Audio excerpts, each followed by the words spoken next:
ஆண்டவர் என்ன சொல்லுகிறார் அப்படின்னு கேட்டா, 116 சங்கீதம் 8ஆம் வசனத்துல ஒரு பக்தன் ஆண்டவரை பார்த்து அழகான ஒரு ஜெபம் பண்றாரு. நீங்க அந்த ஜெபம் பண்ணணும். என்ன ஜெபம்? என் ஆத்துமாவை மரணத்துக்கும், என் கண்களை கண்ணீருக்கும், என் கால்களை இடறலுக்கும் தப்புவித்தீர். ஆண்டவரே உமக்கு ஸ்தோத்திரம் அப்படின்னு ஆண்டவர் செய்ததை நினைத்து நன்றி சொல்லி ஸ்தோத்திரத்தை ஜெபிக்கிறார்.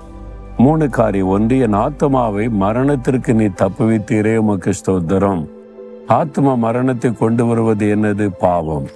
பாவம் தான் ஆத்மா மரணத்தை கொண்டு வரும். அப்ப நம்முடைய ஆத்மாவை தேவன் பாதுகாக்கிறார். நம்ம வாழ்கிற உலக சூழ்நிலையில எத்தனையோ பாவங்கள் நம்மை கரைப்படுத்தி நம்ம ஆத்மாவை மரணத்துக்குள்ளாக்க சாத்தான் பல முயற்சி பண்ணுகிறான். ஆண்டவர் நம்ம ஆத்மாவை பாதுகாத்து நடத்துவதே பெரிய பாக்கியம். என் ஆத்மாவை மரணத்துக்கு தப்புவித்தீரை ஸ்தோத்திரம். என் கண்களை கண்ணீருக்கு தப்புவித்தீர். சிலர் எப்பவும் கண்ணீர் வடிச்சுக்கிட்டே இருப்பாங்க. முந்தின காலத்துல எப்பவும் அழுதுகிட்டே இருந்தீங்க, இப்ப அழுதுறீங்களா? அந்நாள் ஒரு காலத்துல அழுதுகிட்டே இருந்த அழுமூஞ்சா இருந்தா ஆண்டவருடைய கண்ணீருக்கு ஒரு முற்றுப்புள்ளி வைத்தார்ல, ஆசீர்வதிச்சுட்டா, நிந்த மாறிட்டு, அதன் பிறகு அந்நாள் அழலையே. அப்ப கண்ணீருக்கு ஒரு முற்றுப்புள்ளி வைக்கிறார். ஆண்டவர் ஒரு நாள் எனக்கு சொன்னாரு, பல வருஷத்துக்கு முன்னால, உனக்காக அழக்கூடாது, நீ உன் காரியமா இனி அழக்கூடாது. உன் கண்ணீர் சிந்தனா தேசத்துக்காக, ஆத்மாக்களுக்காக, மற்றவர்களுக்காக சிந்தப்படணும். உனக்காக அழக்கூடாது. சரி ஆண்டவரே நீ ஒப்பு கொடுத்தேன். அந்த நாள் என் கண்களை கண்ணீருக்கு விலக்கி தேவன் பாதுகாக்கிறார். ஆனா அதே சமயத்துல தினமும் கண்ணீர் வடிக்கிறேன், ஆத்மாக்களுக்காக, தேசங்களுக்காக, மற்றவர்களுக்காக. அப்போ உங்களுடைய சொந்த காரியமா நீங்க அழுது கொண்டே இருப்பதை தேவன் விரும்பல. கண்ணீருக்கு ஒரு முற்றுப்புள்ளி வைக்கிறார்.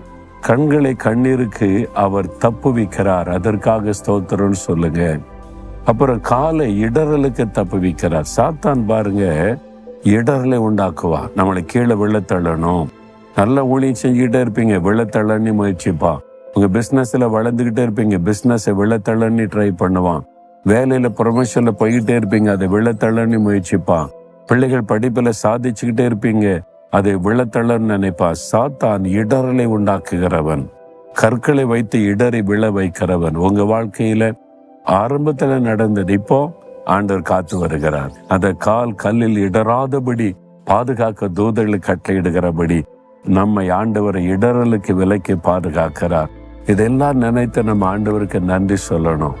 நன்றி சொல்லணும். ஆண்டவரே, என் கண்களை கண்ணீருக்கு விலக்கி பாதுகாக்கிறீர்.